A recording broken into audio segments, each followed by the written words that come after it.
Rien qu'avant-hier, j'ai dit à un ambassadeur d'un pays occidental qui est venu me rendre visite et qui voulait comprendre le rôle et les missions de la Commission. Je lui ai dit que l'espace de la Confédération des États du Sahel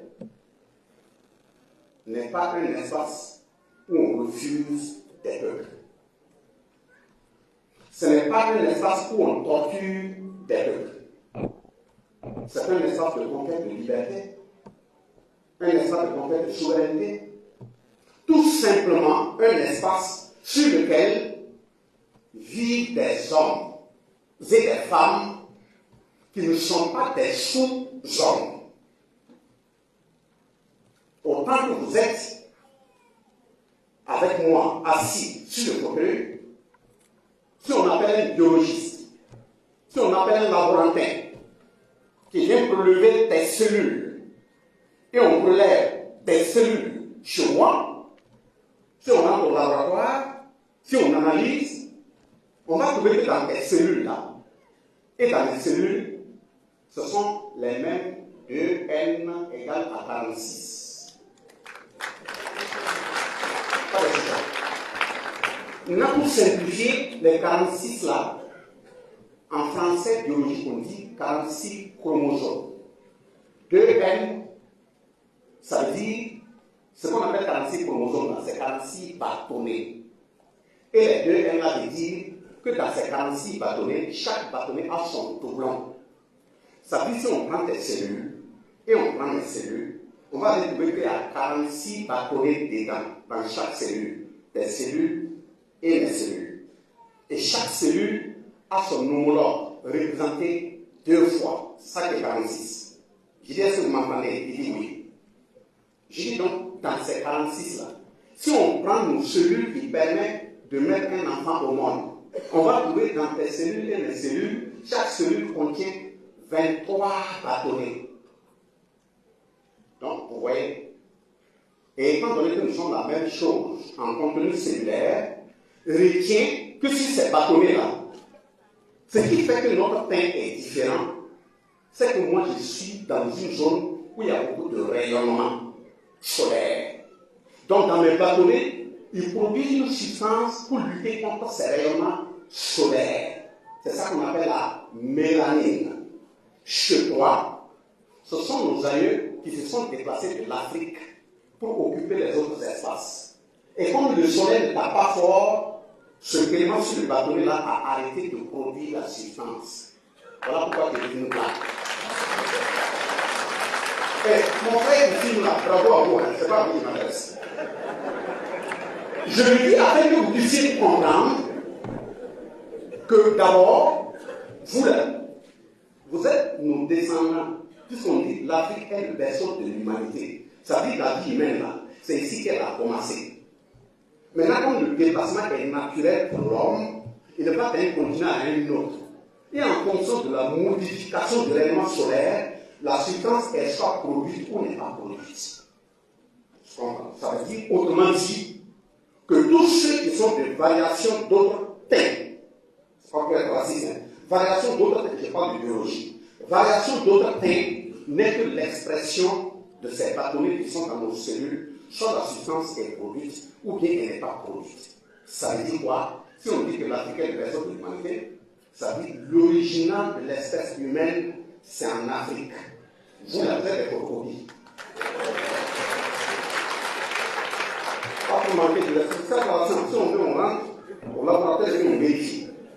Donc, je vous invite à comprendre que l'AES, les Africains, ce ne sont pas des sous-hommes. Il faut faire attention. Et même culturellement, on dit, quand vous mettez un enfant au monde, ou bien quand un enfant migre, et il va ailleurs, des années plus tard, et il revient trouver que toi qui es sa souche originale, que toi tu n'es pas un être vivant, parce que c'est lui qui est mieux évolué, il n'y a pas de pire malédiction sur toi qu'un être dans la vie. Tu ne peux que vivre des désastres. Et justement, j'ai fait cette introduction pour que nous, on comprenne que nous n'avons pas devoir continuer à être des hommes complexés. Alors, si je veux revenir là-dessus. Et j'ai aussi dit à l'intéressé que ceux qu'il appelle des terroristes, puisqu'on a échangé, je lui ai dit, par jour, il y a des Africains qui sont ramenés sur les bordures des eaux, des mers, comme des sachets. Des jeunes qui meurent en mer. Quand on prend les routes du désert, c'est jonché de squelettes humains. Mais justement, tous ceux qui meurent en océan, ramenés comme des sachets, les squelettes qui sont sur les voies désertiques, ainsi de suite, c'est pour aller chercher un meilleur être. Mais comme nous ne sommes pas des sous-hommes, il faut qu'on se batte pour que l'Afrique étant le berceau de l'humanité, ses frères et sœurs, on arrête le versement du sang sur les routes désertiques, afin qu'ils trouvent le meilleur vivre, la dignité et l'intégrité chez eux. Il faut que les océans qui ramènent les corps, on trouve les voies et moyens sur nos territoires pour empêcher que nos frères meurent, afin que les eaux les ramènent. Si même peut-être à quelque part, ce ne sont pas des gens qui quittent de chez eux, les croiser en mer, percer leur embarcation qu'ils y restent. L'intéressant en réponse me dit qu'en fait, l'exemple que j'ai vu sur les mers là, les corps qu'on trouve, ceux qui prennent les mers là, ce n'est pas chez eux qui viennent, parce que la mer ne mène pas chez eux. Et que ceux qui sont dans le désert là, ce sont les terroristes qui empêchent notre développement. Je lui ai dit, c'est justement, quand on perd tout le sens de l'humain, c'est aussi ça. Quand on voit un corps humain, une tête, 2 bras, 2 jambes, dans un état de mort, en décomposition, si on est bien éduqué, on doit avoir un minimum de sensibilité. On ne cherche pas à dire que la mer ne mène pas chez nous. Maintenant, les terroristes dont vous parlez, ce ne sont pas, ils sont de teint noir, c'est vrai, mais ce sont vos supplétifs des armées que vous amenez chez nous. Ce sont vos réservistes militaires que vous déversez chez nous, ça qu'on appelle les terroristes. Vous pouvez dire que vous n'êtes pas au courant. J'ai dit de prendre 2 exemples. Aujourd'hui, on dit que les terroristes utilisent des drones pour attaquer. Qui fabrique les drones? Est-ce qu'on fabrique les drones au Mali, au Burkina, au Niger, chez vous?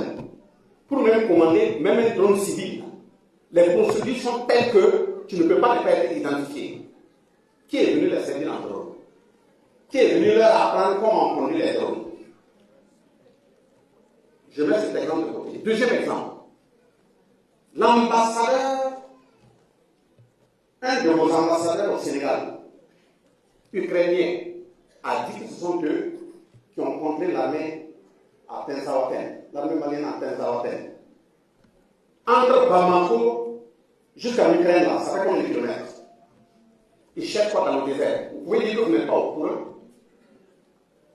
Quand j'ai fini, il dit, bon, vraiment, la visite diplomatique a été enrichissante. J'ai dit, va digérer ce que je t'ai dit. On va se revoir.